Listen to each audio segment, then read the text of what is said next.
Swayam Prabha. Digital India. Educated India.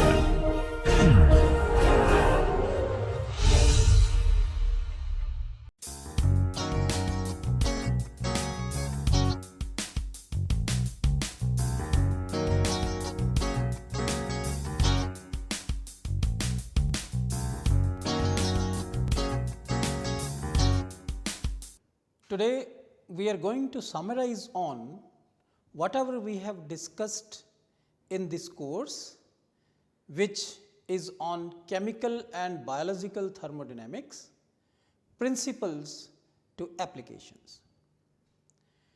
Thermodynamics is a very important subject, whether it comes to chemical sciences, biological sciences, pharmaceutical sciences, and even in technology. We started this course from very simple concepts with an idea that if there are any confusions in understanding the fundamentals, that should be removed. We decided that we will follow the signs and conventions recommended by IUPAC, International Union of Pure and Applied Chemistry, so that there is no confusion in various equations which are used in describing different laws. We started with the definition of system. System is the most important part of the universe, because it is the system in which we are interested in.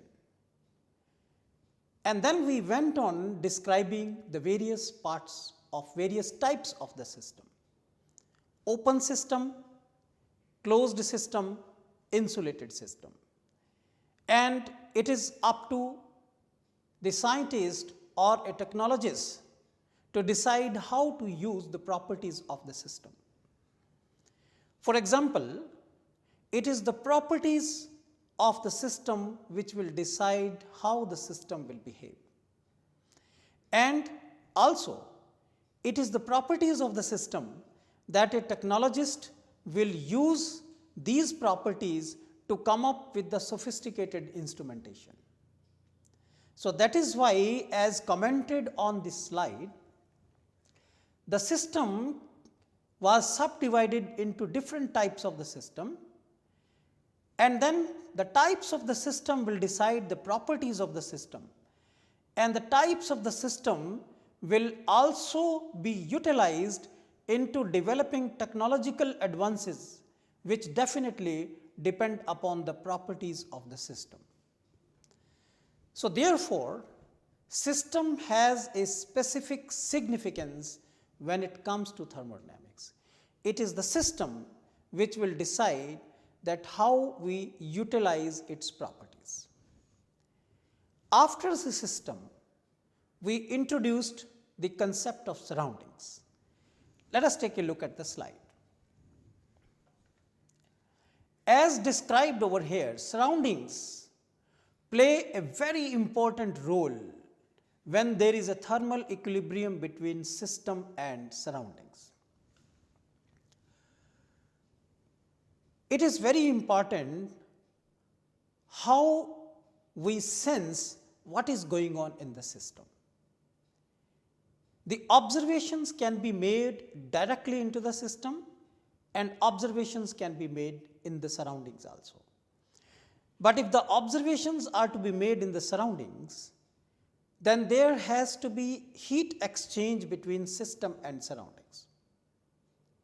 Let us remember the example that I took in the beginning of the lecture, that suppose if I am teaching in a classroom and the walls of the classroom or the door allows my sound to escape.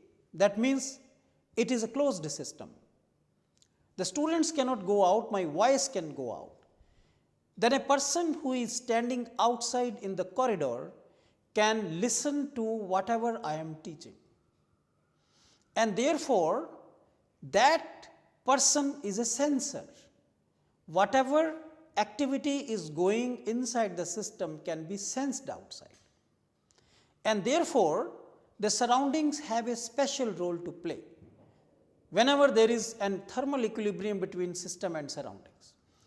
That means, if we are interested in very accurately determining the heat changes which are going on inside the system, it is possible to be determined in the surrounding provided there is a thermal equilibrium.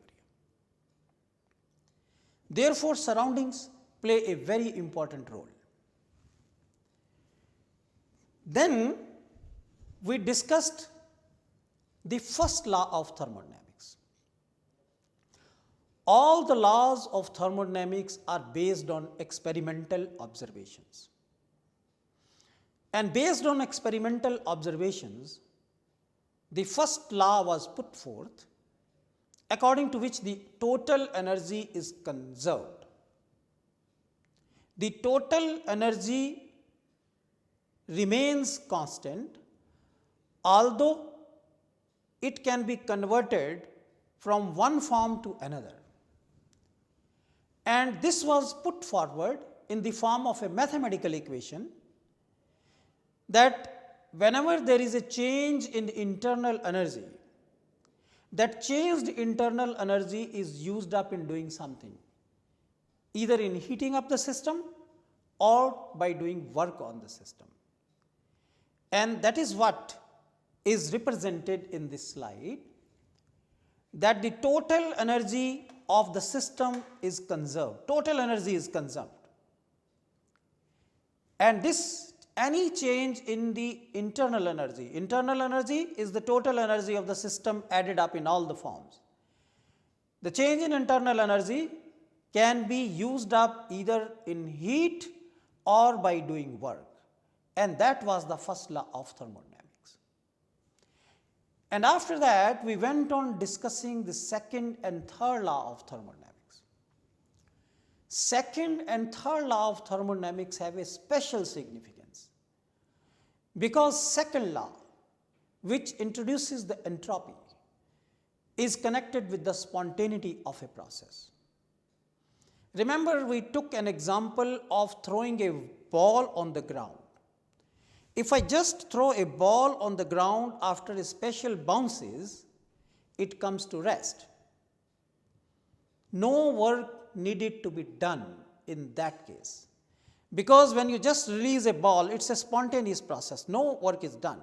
And whenever the ball was hitting the ground, it was generating thermal motion into infinite atoms of the floor. And there we connected this spontaneity in the direction of generation of more disorder.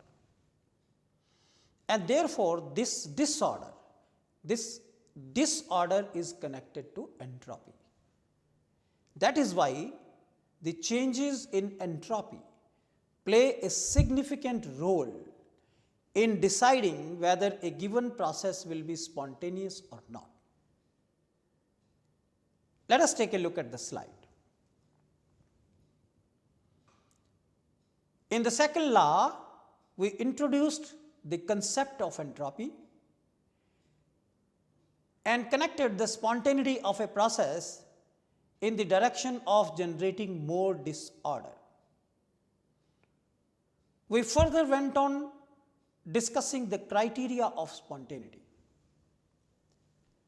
Criteria of spontaneity is very important, because we should know under what conditions a process will be spontaneous. We discussed that if you want to apply second law of thermodynamics in deciding whether a process will be spontaneous or not, we needed to calculate the entropy change in the system, entropy change in the surrounding, add up the both, and if the total turns out to be positive, then the process is spontaneous in that direction. That is why the second law states that the total entropy change in an isolated system always increases during a spontaneous process. We then further discuss that you can have the criteria of spontaneity in terms of the change in properties of the system alone. And then based on the Clausius inequality, we derived several criteria of spontaneity which were in terms of the changes in the properties of the system alone. Some of those criteria were a little tedious to obtain because maintaining, for example, maintaining the entropy of a system constant is not that easy. But certain criteria of spontaneity, for example, dG at constant temperature and pressure less than equal to 0 for a spontaneous process was very important, because maintaining the temperature and pressure of the system is easy. And this criteria of spontaneity is widely used. Whenever we say that the process will be spontaneous when the change in Gibbs energy at constant temperature and pressure is negative. And we also use the criteria of change in Gibbs energy at constant temperature and pressure equal to 0 for that of the system at equilibrium. Then let us take a look at the slide again. We further discussed the third law entropies. And this third law entropies were introduced after discussing the third law of thermodynamics. According to the third law of thermodynamics, we discuss that entropy of each element is positive, and it may become 0 at absolute 0. It does become 0 at absolute 0 in case of perfectly crystalline substances, including compounds. We also discussed that if there is a configurational disorder at absolute 0, the entropy may not be 0 at absolute 0, and this we discussed by taking an example of carbon monoxide. We further went on discussing the technological applications of the third law of thermodynamics, and we discussed that by using adiabatic demagnetization process, it is possible to obtain very low temperature of the order of picokelvin.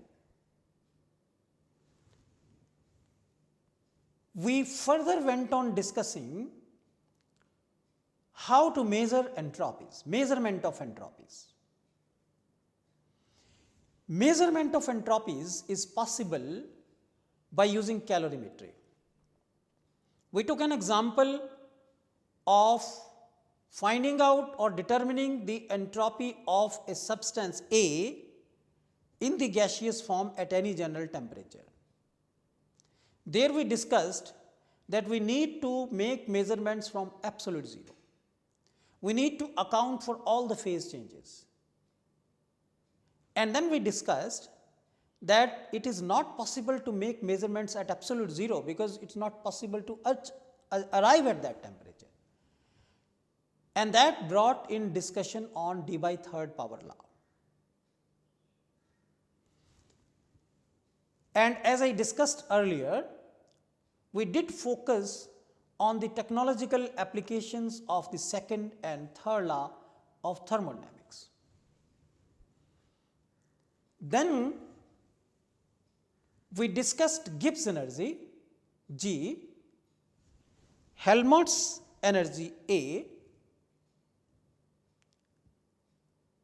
and we further discussed that if we are interested in knowing the maximum work which can be drawn from a system, we have to calculate delta A.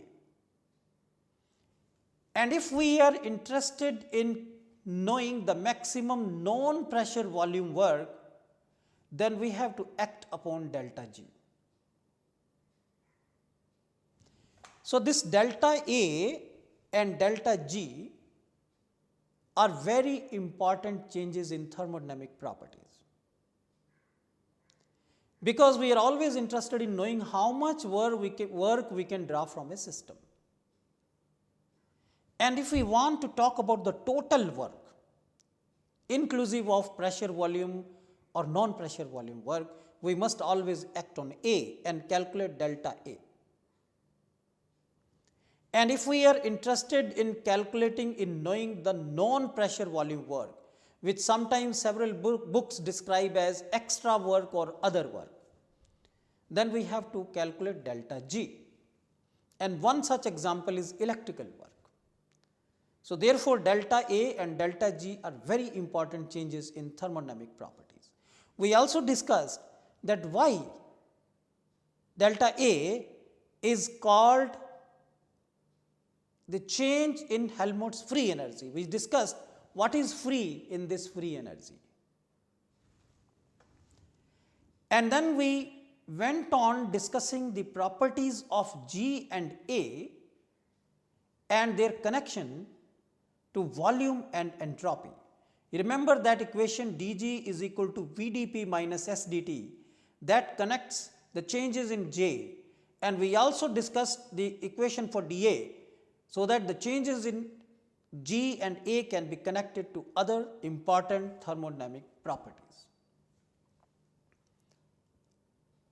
Then we started discussion on ideal solutions, deviations from idealities in gases and solutions. We introduced chemical potential. Chemical potential is central to chemistry when it comes to discussion on equilibrium.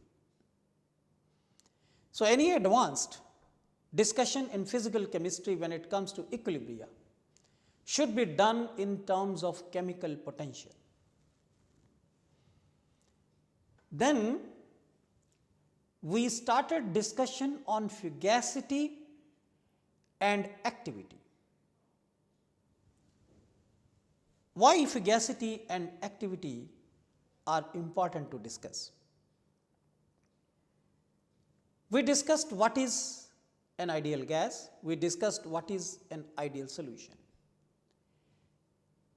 In an ideal gas, there are no intermolecular interactions, whereas in ideal solution, there are intermolecular interactions, because if there are no intermolecular interactions, then the solution will not be formed or two liquids will not be miscible. In an ideal solution formed by mixing liquid A and liquid B, the average AA interactions and average BB interactions are same as average AB interactions.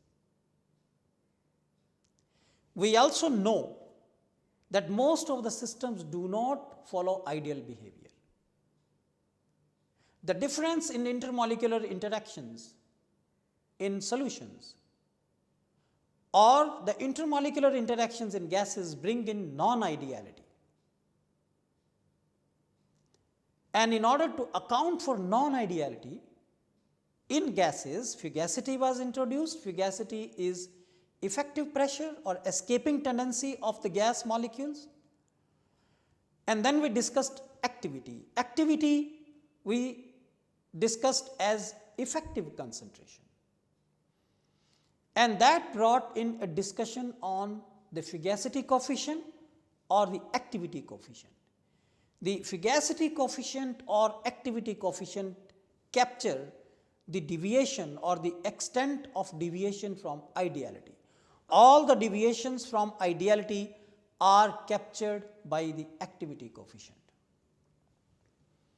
So therefore, whenever we are making some measurements, we must use the activities or fugacities unless the solution is so dilute and the gas is such a low pressure that the molecules can be considered very, very far apart and the activity can be equated to concentration or activity can be equated to molality or mole fraction, or fugacity can be equated to the pressure of the gas. We talked about ideal solutions, deviation from ideality And then we started discussing partial molar properties.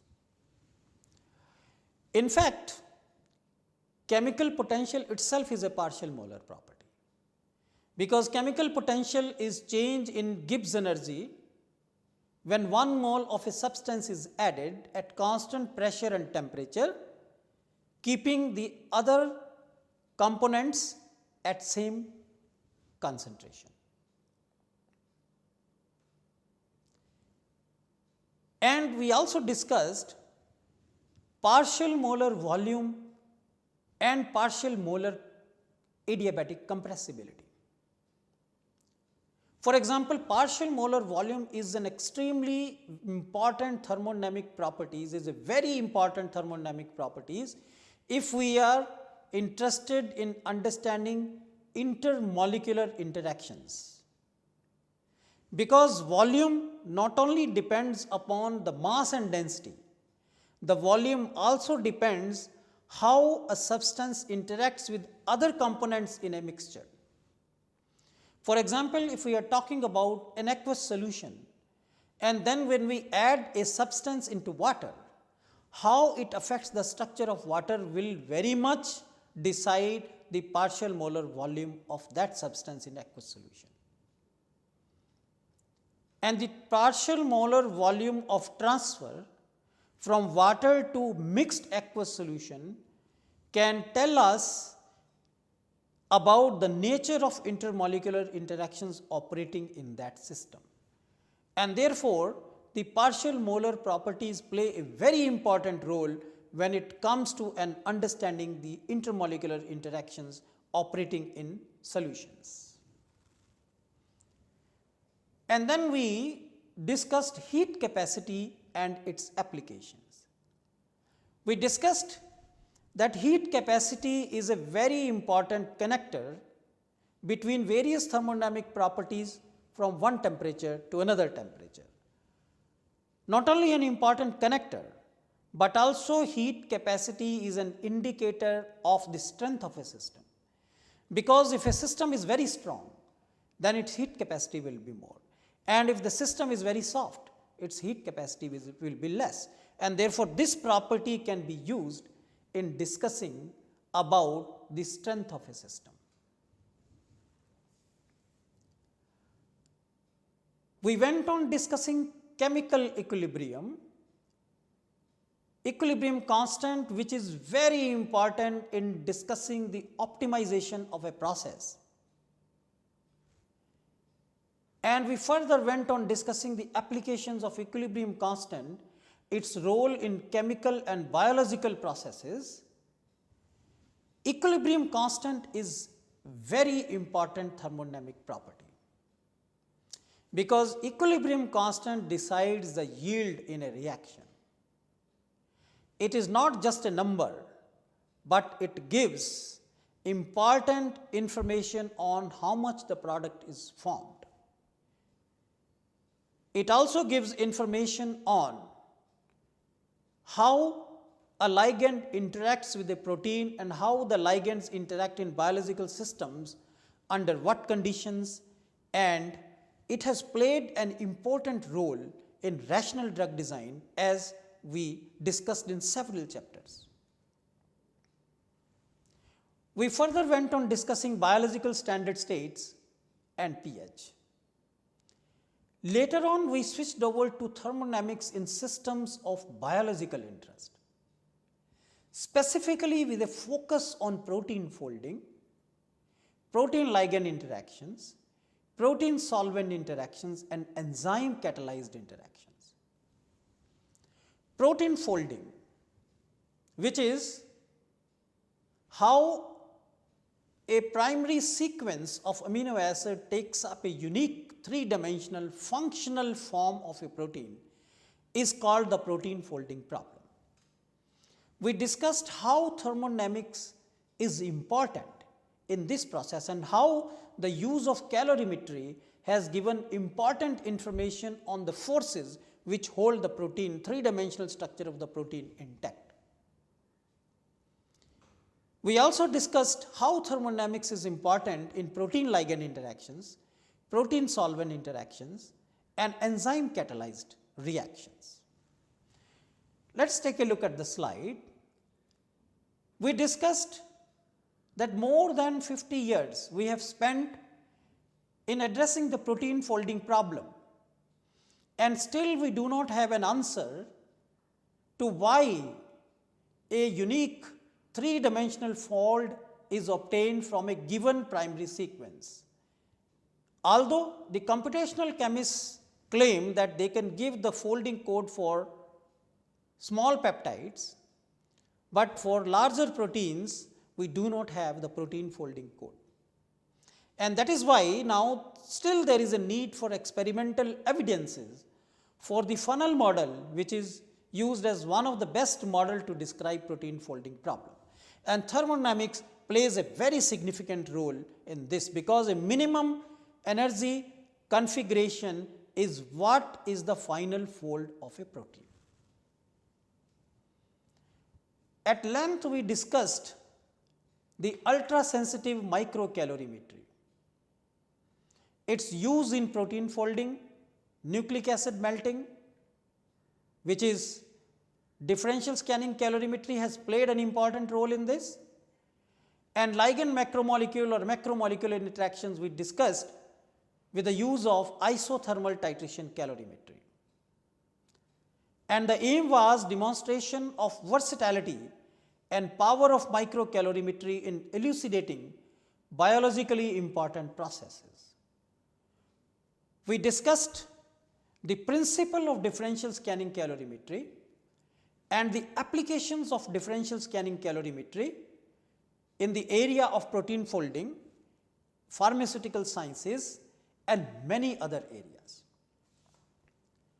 We also discussed isothermal titration calorimetry, its principle and its huge applications in addressing the interaction of ligands with variety of biological macromolecules. We also discussed that ITC is not just important in addressing the biological systems of interest, but even in several non-biological interactions. We discussed that obtaining thermodynamic signatures from the technique like isothermal titration calorimetry are very important, and such thermodynamic signatures can be obtained in a single experiment, which play an important role in engineering binding affinity and rational drug design. Because the thermodynamic signatures help us in identifying the various causes which help in deciding how to engineer binding affinity in a given molecule, in a given potential drug. Because delta G has to be negative when we want to achieve an affinity. We discussed how polar desolvation can be costly and how hydrogen bonds and van der Waals interaction can contribute in the negative value of delta G. And also we also talked about the desolvation, how desolvation can also contribute in negative value of delta G naught, and on the other hand structuring can also lead to some penalty. So these final discussion helped us in discussing that how to improve the functional groups in a given molecule which is already existing, on in novel synthesis of new molecules or newer molecular entities which should have a desirable effect, a desirable affinity. If our aim is having more exothermicity, then what kind of functionality should be introduced, and also that where it should be introduced so that it should not lead to enthalpic penalty if obtaining exothermicity is the major goal.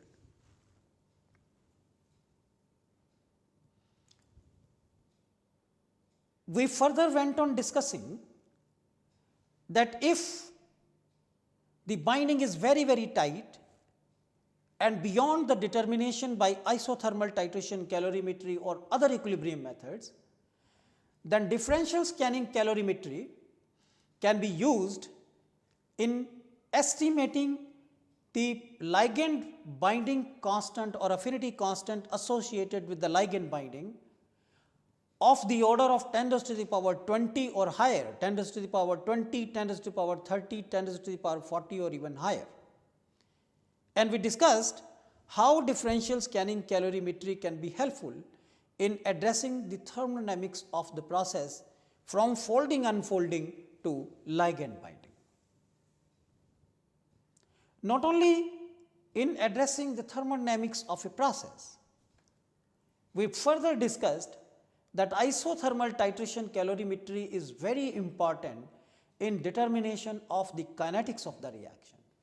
The rate of the reaction is connected with the enthalpy change and also the heat rate, that is the rate of flow of the heat.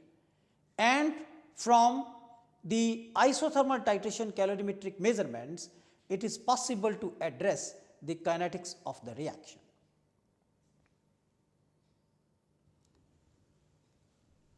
To summarize, the significance of understanding thermodynamics of the process lies in a variety of areas. Let us take a look at some of those important areas.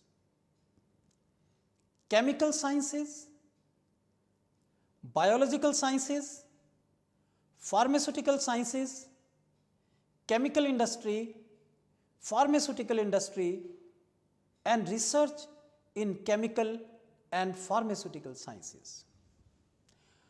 I am sure that the concepts which were covered in this course and their connection to the applications in variety of areas will be very, very helpful, not only in explaining or in obtaining the deeper insights into the phenomena, into the process under investigation, but also in